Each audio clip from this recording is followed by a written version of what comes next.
Rebonjour les CM2, écoutez, on va corriger ensemble l'exercice que tu devais faire, donc prends ton bic vert pour le corriger.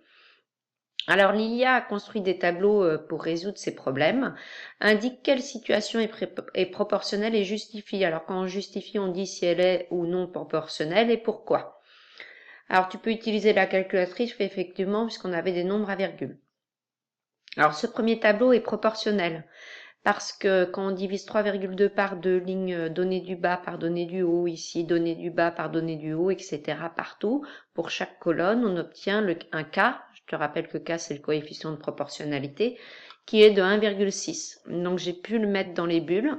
Quand je vais de la ligne du bas vers la ligne du haut, je multiplie par 1,6.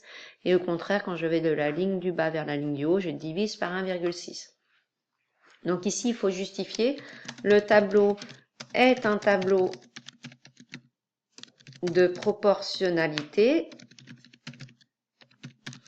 car le coefficient de proportionnalité, il faut écrire tout ça qui s'appelle K, est identique partout. Donc c'est pour ça que j'ai pu le mettre dans les bulles. Deuxième tableau. Alors, quand je fais 6 divisé par 60, j'ai un 0,1. Quand je fais 12 divisé par 90, je suis en train de vérifier, mais je crois que c'était 0,33333 à l'infini. Donc moi j'ai mis 0,13.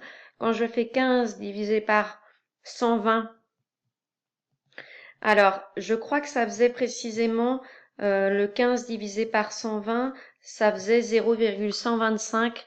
Moi, vous pouviez laisser les trois chiffres, puisque ça s'arrêtait là. Moi, j'ai mis 0,12 à nouveau. On voit déjà qu'entre 0,1 et 0,12, là, on est obligé de 0,13, pardon, et 0,12, c'est pas la même chose. Donc déjà, c'est mal parti, en fait. On peut déjà dire que ce n'est pas une situation de proportionnalité. 3 divisé par 30, ça fait 0,1, et 18 divisé par 150, ça fait 0,12. Donc, comme on a un cas qui est différent partout, alors là, c'était important de prendre les chiffres après la virgule, parce que si on arrondissait à un chiffre à 0,1, on ne pouvait pas s'en rendre compte. Donc, il fallait prendre tous les chiffres après la virgule pour être le plus précis possible.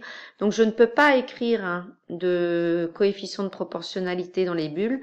Donc, ici, le tableau, il s'agit d'une situation qui est non proportionnelle. Donc, le tableau n'est pas un tableau de proportionnalité. Il fallait bien justifier. Si tu n'as pas fait comme ça, prends bien la correction.